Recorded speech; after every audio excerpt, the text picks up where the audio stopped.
Ce soir, je suis en Bourgogne, à Dijon, et j'ai pensé aller visiter un caviste qui ouvre le soir et qui a une collection de bouteilles assez incroyable, mais on est mardi soir et il est fermé. Et donc, dans la rue, j'ai vu qu'il y avait un restaurant. Je suis rentré dans ce tout petit restaurant. Il n'y avait pas grand monde, quelques tables, à peine, mais en même temps, c'est un caviste avec une belle bibliothèque, vinothèque avec des bouteilles extrêmement sympas. Donc, j'ai gardé et j'ai pensé à un moment donné que j'avais envie de boire un Bourgogne à ligoter. Il y en avait un de Emmanuel Rouget, le neveu d'Henri Jaillet, et j'en avais jamais goûté jusque-là. Ça y est, c'est chose faite. Donc, j'ai demandé au propriétaire de voir s'il avait dans son frigo une bouteille fraîche. Il a ouvert le frigo, il m'a dit, je suis désolé, il n'y en a pas. Et puis il a rouvert le frigo, puis je l'ai vu fouiner et chercher et chercher. Et à un moment donné, alléluia, cette bouteille incroyable qui m'attendait. Il n'en avait qu'une, mais il pensait qu'il n'y en avait plus. Et donc, j'ai dit, voilà, je veux cette bouteille avec de la cuisine de Pékin, parce que le propriétaire est originaire de Pékin. Et donc, sa cuisine est absolument exquise. J'ai pu goûter des raviolis absolument fantastiques et puis des nouilles à la pékinoise, euh, tout à fait superbe. Donc tout ça allait de manière extraordinaire avec la ligoté. J'ai pas fait exprès, mais c'est vrai que j'ai choisi d'abord le vin et ensuite les plats. Mais il se trouve que là, c'était l'équation parfaite qui est tombée toute seule. Voilà.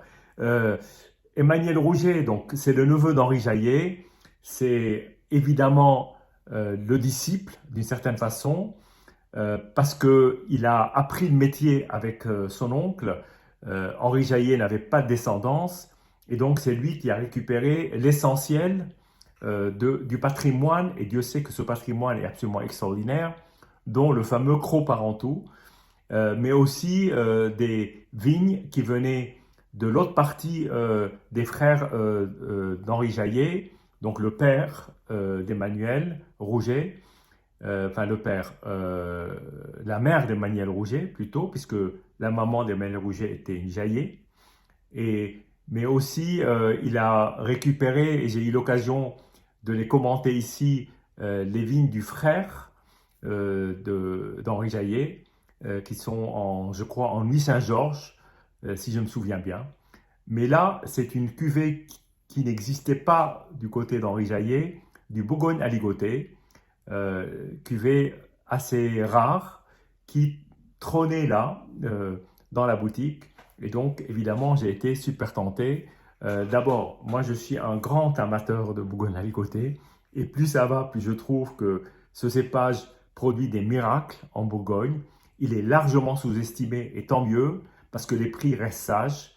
Parce que si un jour, ça commence à savoir que c'est un cépage qui peut parfois égaler, voire euh, même être supérieur à certains chardonnays, ben, les cours vont s'envoler. Ce serait dommage pour le client et le consommateur que je suis.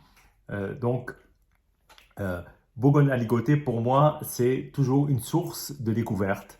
J'ai eu l'occasion ici même de commenter un dîner avec plusieurs aligotés de toutes les plus grandes maisons, et c'est là qu'on réalise à quel point le Bourgogne aligoté est un cépage qui est chéri et apprécié par les plus grands vignerons, que ce soit Laloubise Leroy, que ce soit Tino Kuban, que ce soit euh, euh, Coche du Riz, que ce soit Arnaud Hante, que ce soit Charles Lachaud, enfin citez-les pratiquement tous, il y en a très peu qui n'en font pas. Bon, peut-être le domaine de la Romanée-Conti, peut-être Jean-Yves Bizot, on trouvera ça et là des grands noms de la Bourgogne qui n'ont pas encore de parcelle de la ligotée, on ne sait jamais, mais pour l'essentiel, on trouve des aligotés dans des domaines super, super, super appréciés de la planète vin. Donc Emmanuel Rouget ne déroge pas à la règle, sauf que je ne l'avais jamais goûté. J'ai eu l'occasion ici de commenter un dîner organisé autour des vins du domaine Gilbert Gillet avec Benjamin, qui pour moi est un des champions de ce cépage. Mais là, bien, donc c'était l'occasion de découvrir un Bourgogne Aligoté de 2023, donc Emmanuel Rouget, un vin non filtré, qui titre à 12%. Alors Emmanuel Rouget est pas installé dans la maison de Jaillet, puisque c'est la descendance de Jaillet qui occupe cette maison avant Normanais, qui est sur une petite rue qui est pas très loin du domaine d'ailleurs de Jean-Yves Bizot, et quand on va vers le centre devant Normanais, quand on quitte la route. Emmanuel Rouget est à Flagey-Échezeaux, qui est un village beaucoup moins connu, mais qui est collé au Grand Cru Échezeaux, dont il porte le nom.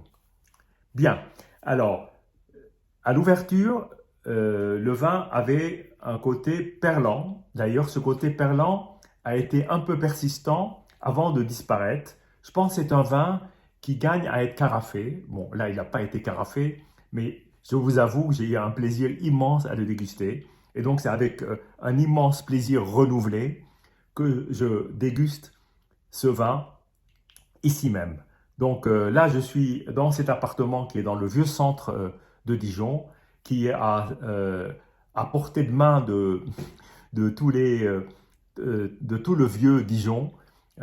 Et donc, c'est dans cette ambiance très particulière que je me nourris de cette tradition bourguignonne de grands vins, parce que de Dijon, on trace la route vers le sud pour traverser toute la côte de Nuits, la côte de Beaune, la côte chalonnaise, avant d'arriver sur le Mâconnais, et puis ensuite traverser le Beaujolais et les coteaux du Lyonnais. Donc c'est vraiment pratiquement une route qui peut mener jusqu'à Lyon, et ensuite passer Lyon, on arrive dans le Rhône Nord. Donc c'est vraiment extraordinaire d'être dans cette atmosphère-là. Bien, alors allons-y, je vais vous le commenter. Donc, je le verse là. Alors, la couleur est une couleur assez pâle. Le vin n'est pas filtré, et ça se voit d'ailleurs, parce que la robe est d'une transparence, d'une limpidité toute relative. Mais j'aime bien. Filtrer les vins, parfois, peut leur enlever un peu de matière. À l'œil, c'est peut-être moins reluisant, mais c'est sûr qu'il y a parfois plus de matière qui reste dans le liquide et qui contribue d'ailleurs à lui apporter une certaine structure, une certaine matière. Et parfois, je ne sais pas, il n'y a pas d'études, je ne sais pas s'il y a eu des études qui ont été faites, mais qui peut aussi contribuer à un meilleur vieillissement, parce que cette matière-là va être source de richesse pour le vin, et donc source d'éléments naturels. Bien. Alors, quand je dis qu'il y avait un léger perlant, ce perlant d'ailleurs continue à se manifester, puisqu'on peut le voir sur le pourtour de la robe. Bon, le vin est très jeune. Je ne sais pas si c'est un vin, peut-être c'est un vin qu'il faudrait garder 2-3 ans avant de l'ouvrir. 2023 est un millésime encore jeune, il a 2 ans et un peu, quoi. Voilà. Bien, allons-y avec les commentaires. Alors, au nez, il y a encore une très très très légère réduction qui est d'ailleurs superbe, mais beaucoup de fruits et un côté agrume qui est quand même assez prononcé.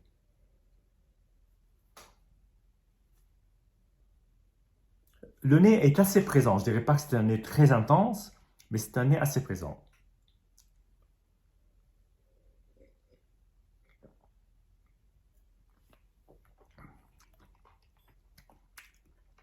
Le perlant a complètement disparu et a laissé place à une ossature qui est assez claire et assez définie. On a un vin qui a du nerf, qui a de la présence, qui est au niveau de la matière assez dense et assez développé en bouche. Et puis ensuite, il y a toute une évolution dans le palais qui va vers plus de douceur. C'est-à-dire, on commence sur une note un peu plus acide, pas trop quand même. Il m'est arrivé de déguster des aligotés qui étaient plus acides que celui-là.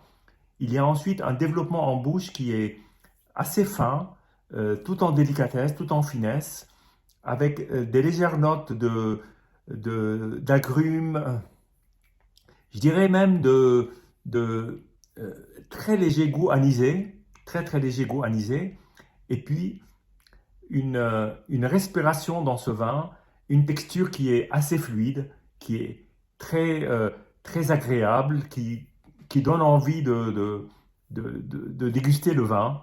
C'est un réel plaisir. En tout cas, c'est un très beau vin de 100% aligoté qui prouve que sur le terroir de la Côte de Nuit, parce que j'imagine que les vignes sont en Côte de Nuit, on arrive à faire développer de très belles vignes d'aligoté et puis réaliser des vins qui sont superbes.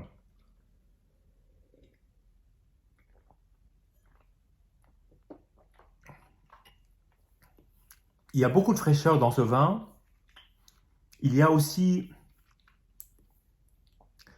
un côté floral qui apparaît d'un coup avec une texture qui est pas trop grasse, mais avec un très léger côté glycériné, et puis surtout une magnifique, euh, euh, un magnifique toucher en bouche.